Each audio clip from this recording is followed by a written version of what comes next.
go ahead and start, if that's all right, because I want to be mindful of time and have plenty of questions, time for questions. And if other people jump on, we can just kind of recap and keep it moving from there. That sound good? Great. So like I was stating just a little bit ago, we're going to focus on today one aspect of keeping your transaction together. I actually put this presentation together probably about 3 or 4 years ago, and dusted it off and brought it back out. And I remember breaking it down into 4 or 5 sections, even at that time. So today we're going to focus on the home inspection process, and we call it staying alive, keeping your transaction together. All right, so we kind of all know as agents, since every transaction is different, this will be more of a discussion of everyone's opinions and experiences. So we can have a good discussion as far as, what you're experiencing out here, especially with our shifting and changing market, ever changing, it seems to be. So we can kind of include that in the discussion and see how we can help each other.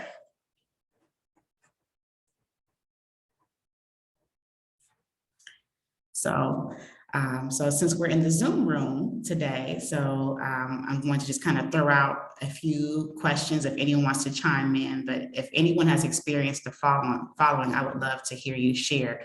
So who in the room has experienced maybe sellers not wanting to make any repairs, buyers wanting everything under the sun fixed, like with unrealistic requests, like, I don't know, maybe there's a doorknob that they don't like the color or something stupid like that, losing a deal altogether because both sides couldn't agree.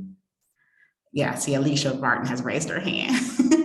Have lost a deal because buyers asked for repairs and seller had a backup offer, and I put some asterisks there because I want to talk a little bit about that in a little bit.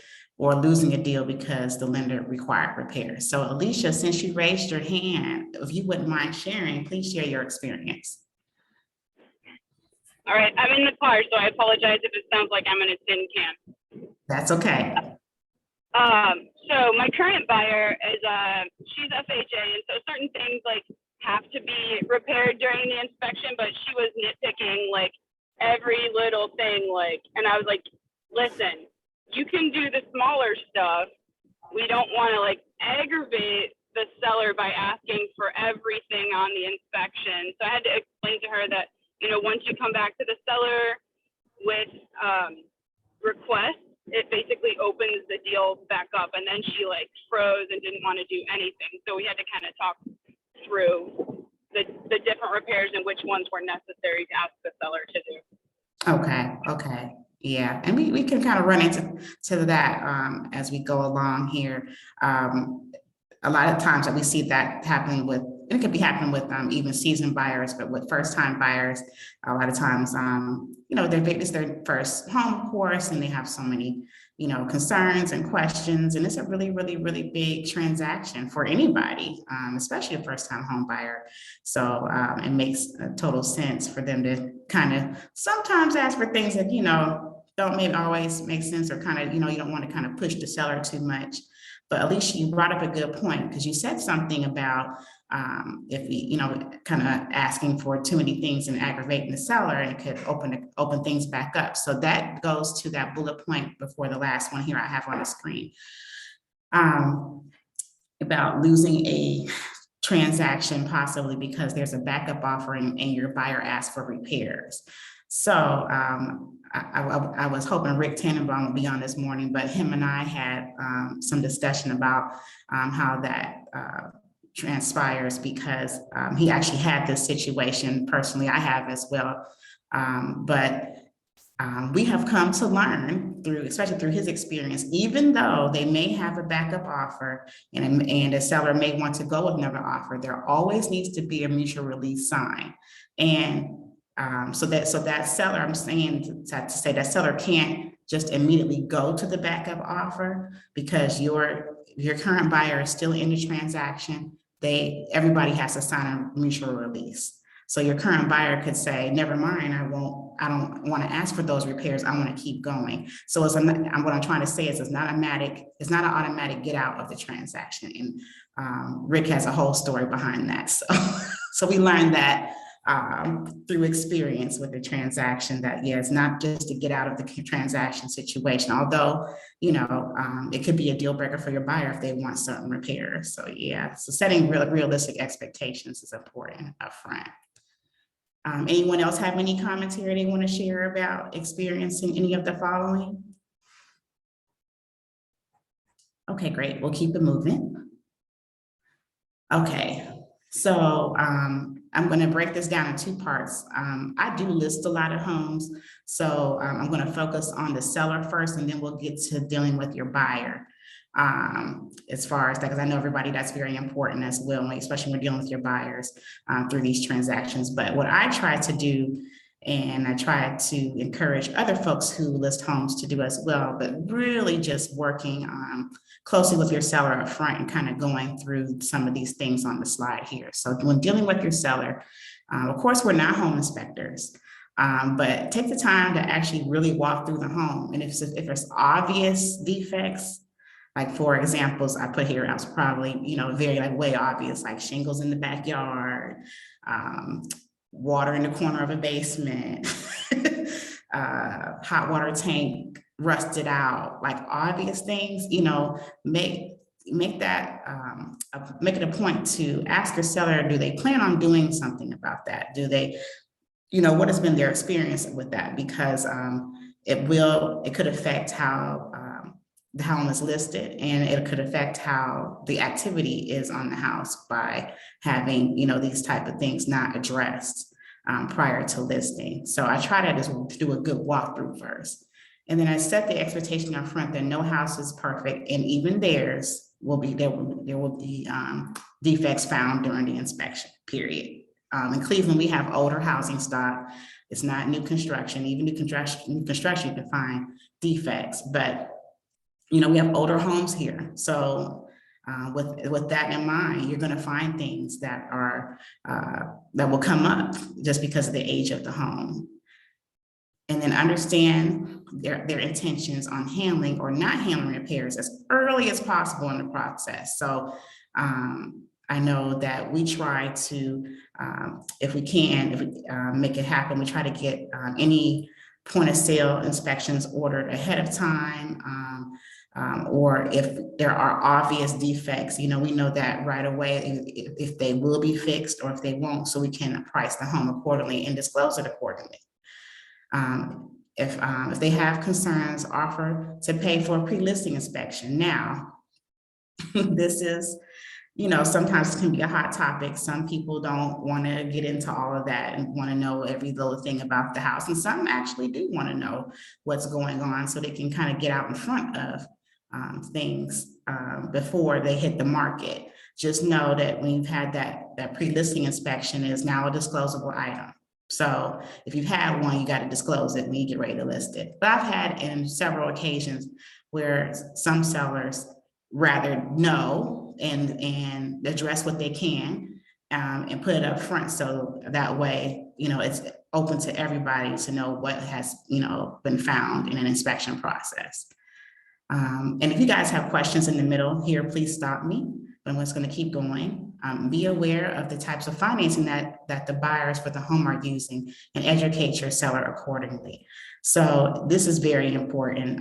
And I'll be honest, I don't feel that this is addressed properly in every circumstance when people are listing homes, but really, have your seller understand all the different types of financing that, buyers could be using, especially depending on what areas of the market that their home is located. And let them know, like, hey, if there's shipping paint right here, this could be a problem for VA and FHA. And we don't want to turn away any buyers because you don't know who's going to offer you the best price for your home. So if it's something simple as that, let's go ahead and have that addressed. And even if take it a step further, if you have, can recommend 3 contractors, because that's what we're told to do, recommend, like, here's some people that can help you address that quickly so it can take the load off them trying to figure out who they need to call. When an inspection time comes, tell the sellers to have their home prepared. So I tell my sellers to make it look just like it did when the buyer first saw the house. So this is not the time to start having all the boxes everywhere and, you know, just unraveled and that sort of thing. We want to reaffirm their decision to that they're purchasing the home. So we want it to present well. When and if hazardous items are requested as repairs from the buyer, let them know other buyers may request the same items and it is now disclosable. So I educate my sellers on that beforehand, and then by the time we get to that step in the process, a lot of times they're almost reciting that information back to me because I've told them up front, like, hey, now it's disclosable. Certain things, you know, it's in your best interest to go ahead and repair them. Because even if we don't make it with this buyer, another buyer may ask for the same thing. The next item is super important. Remain calm. Don't get caught up, you know, in emotions. You know, with these transactions, emotions can run high and things like that, but remain calm when speaking with the seller and stick to the facts of the report. This is not a personal attack. You know, this is not anything that, you know, personally, this is a business transaction, and just remaining calm and professional will go a long way. Be respectful to the other agent. You know, sometimes we're not always working with happy co-brokes, so, but still maintain that level of respect. You know, don't get out of pocket with them or anything like that. And again, kind of going back to the one before, to stick to the facts, stick to the subject at hand, and always, you know, the goal is to get the transaction closed for all parties. And then be mindful of the inspection time periods. Our contracts have timelines, time periods, and so many days for this and for that. Just keep in mind of those days so you keep your contract valid. Any questions there? Okay, so now to the part where a lot of us, you know, we have a lot of hand holding here, but dealing with your buyer. So again, some of the things that I have on here from the seller are almost just mirror the buyers as well. So set upfront expectations in your buyer consultation and repeat this through the transaction. So I know a lot of us do have buyer consultations, some of us don't, but I really recommend that you do have a conversation with your buyer up front before going out to see homes. For anything else, to save time and money on gas, and so you're not running out around here with pointless. So yes, when you have your consultation up front, kind of go over things of what to expect during various parts of this process, especially the inspection part too as well.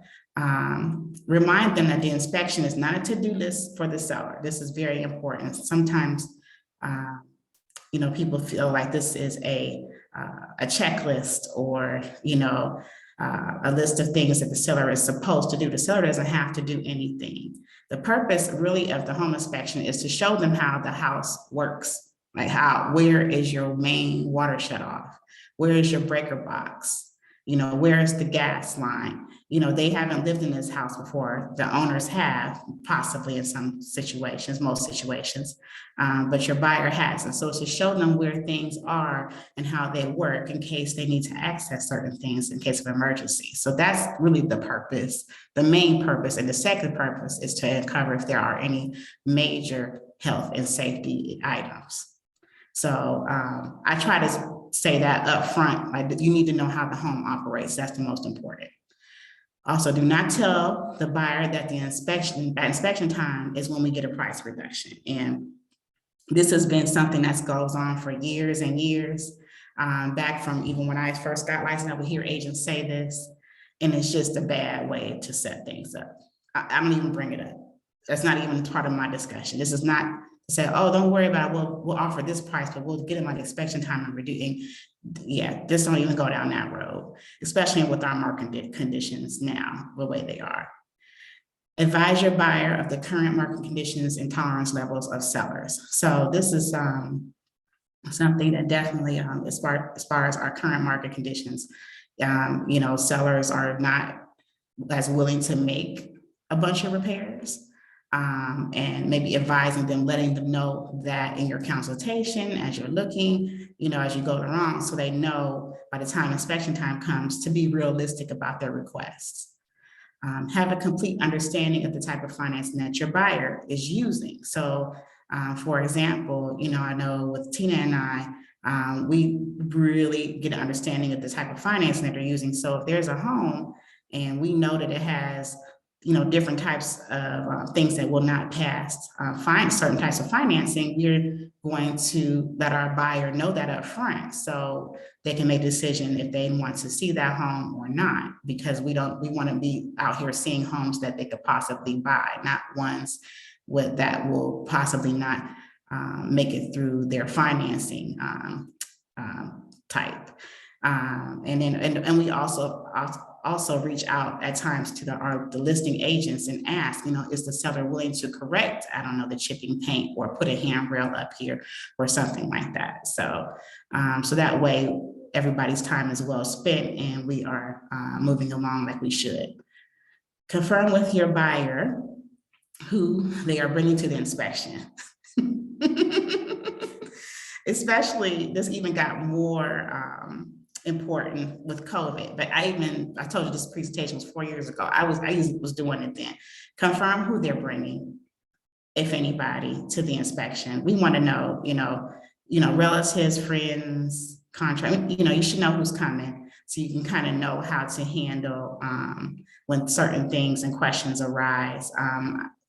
We usually try to deter our buyers from bringing too many extra people, because it's a lot of extra opinions and a lot of extra, there's a lot of extra chatter, and it's hard for the buyer to focus on what they should be focusing on. And that's, paying attention, learning how the home works and keeping an eye out for, notating major health and safety things.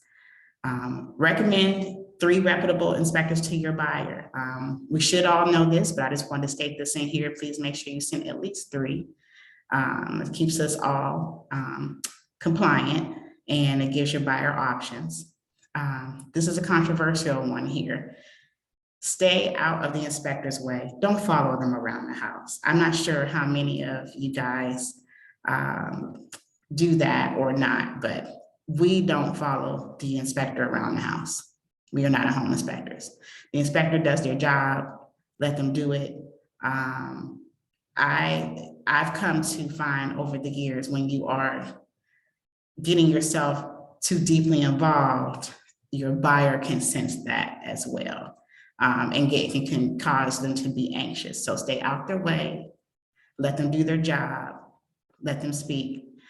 Especially if they're reputable ones that you recommended they use one of them, you should trust in what they do. Instruct the buyers to review the report and let them voice their concerns to you first. So, as a rookie agent years ago, I will say, I was reading that report through and through and through, and I was like, and when I got into the business, mind you, it was a buyer's market, a huge buyer's market. So we were getting more things fixed and more repaired. We were getting pretty much a lot of what you wanted. So I was going through the reports and, just to basically, I'll just be honest, I'm probably talking too much. So, and just making suggestions of what you should fix this and fix that. No, let them voice to you. I've come to learn over the years what their concerns are first, because something may not be as big of a deal to them that you may thought they assume that they want fixed, and it may not be a big deal to them. But now you've put it out there. They may have somebody who can, I don't know, change the air filter in the furnace. If that's a request, and that's on the, not request, but something that's on the inspection report. It may not be a big deal to them. So let them voice their concerns to you first. Again, remain calm. Don't get caught up in emotions. Encourage your buyers to do the same and stick to the facts. Kind of similar to what we said about the seller. And then also be mindful of the inspection timeline in your contracts. So my next slide here is home inspections versus point of sale inspections. Just want to reiterate for, most of us might be aware of this, but just want to reiterate, they're not the same thing. They're not to be used as home inspections. City inspectors are not general home inspectors. Don't encourage your buyers to depend on the city inspection. If that's their choice, that's their choice. But we want to encourage them to get a home inspection. So I have some questions out here for you guys about the removal of contingency process. So this is an open discussion. How do you draft them? Do you request that all work be done by professionals and get receipts? Do you send the report or only sections of the report? Should you set a deadline for the work to be completed? Do you have the home inspector go back and check the repairs before closing? So this is an open discussion here. I would like to hear about how you guys handle the removal of contingencies.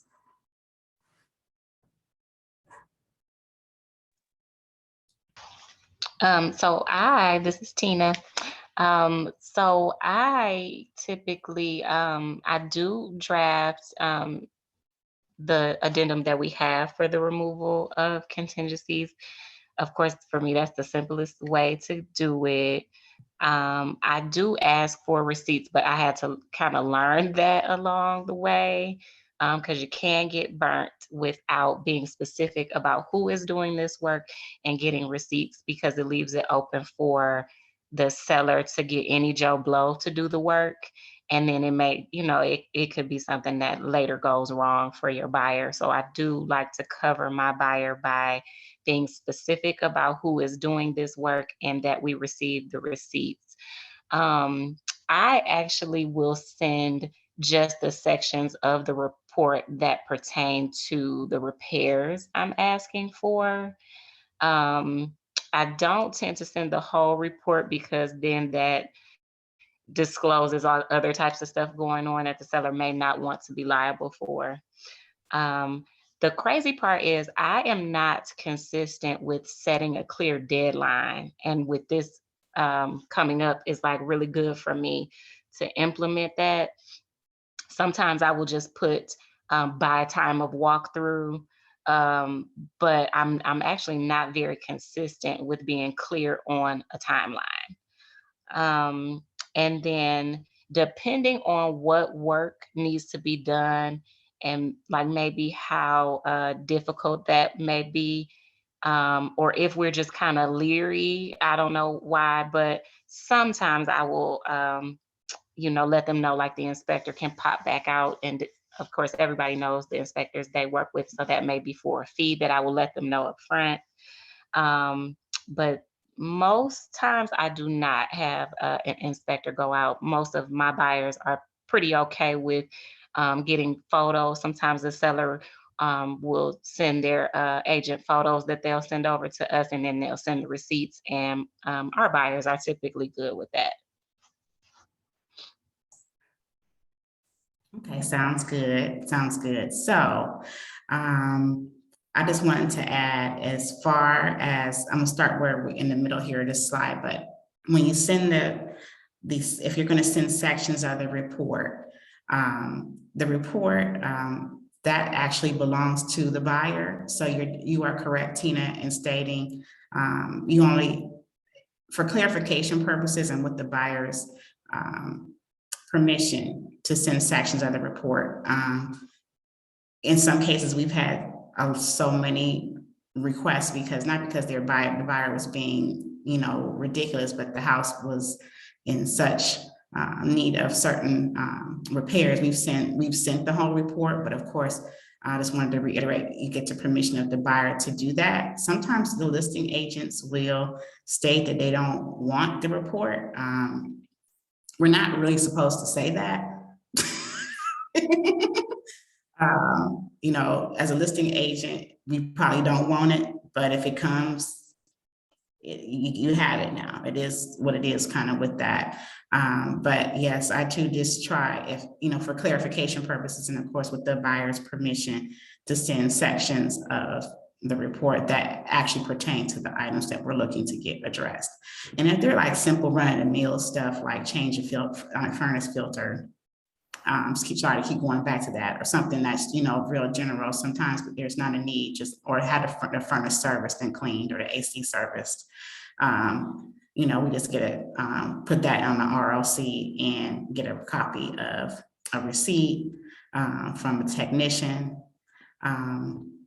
I'm seeing more and more now, which I'm happy to see this now. When I get RLCs as a listing agent, when I try to do this, when I send them as a buyer's agent to use licensed and bonded professionals for the repairs. Now, okay, if a filter need to be changed or the wall does need to be painted, I don't know if that necessarily applies there, but it's a way to cover your behind if the furnace actually has to be replaced, or if the electrical box has to be replaced. You don't want some weekend warrior guy doing that. So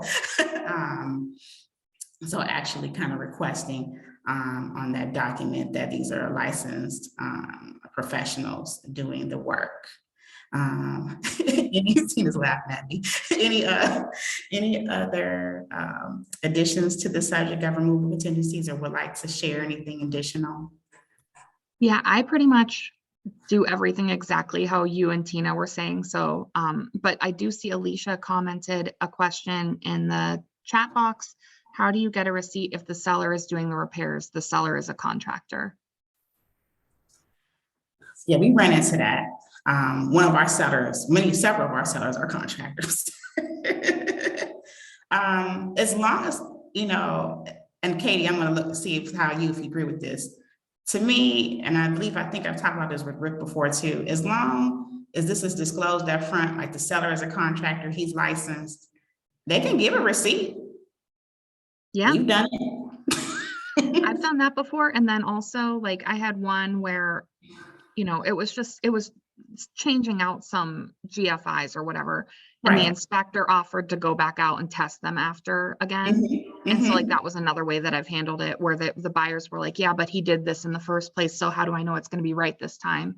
And this was, obviously in a different market where we could be a little bit more demanding with something like that, but something as easy as that.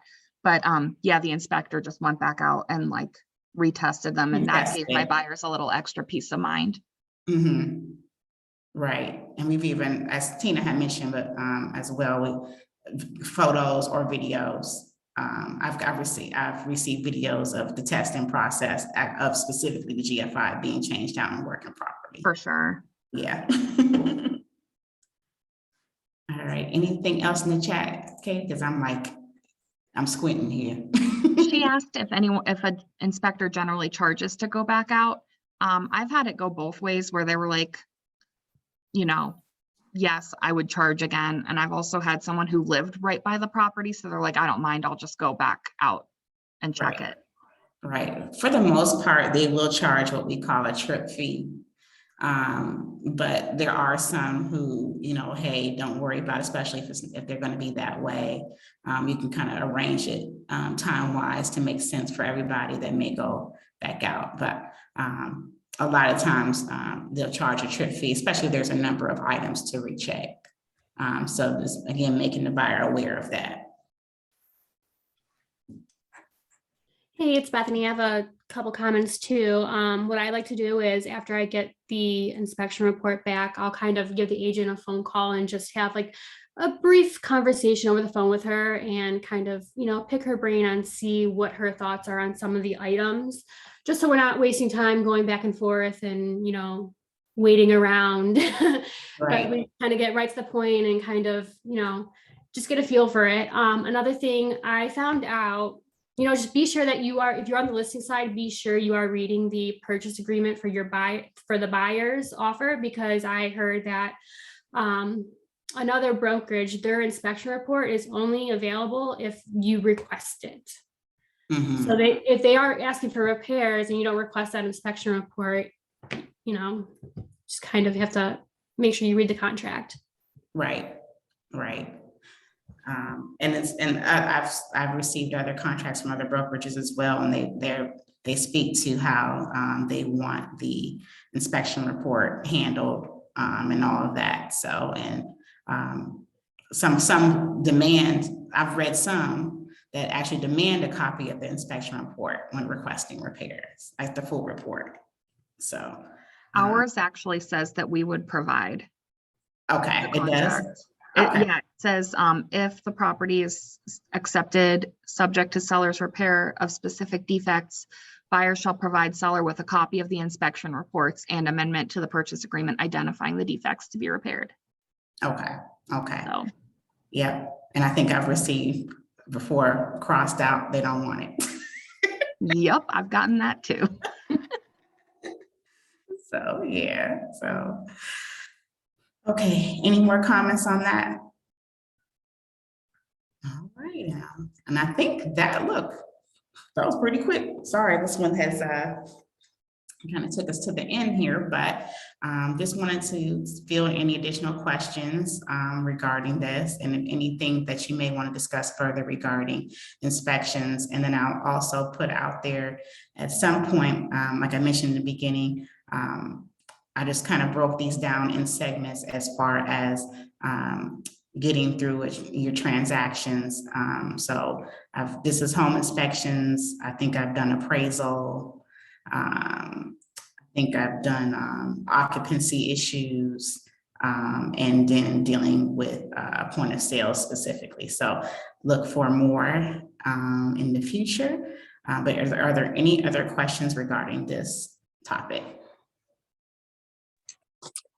Just a quick question, Keisha. So the question that I have is, in a sense of kind of like the market that we're in and being mindful of what we're requesting, how do you guys normally handle or like have that conversation with your clients of, you know,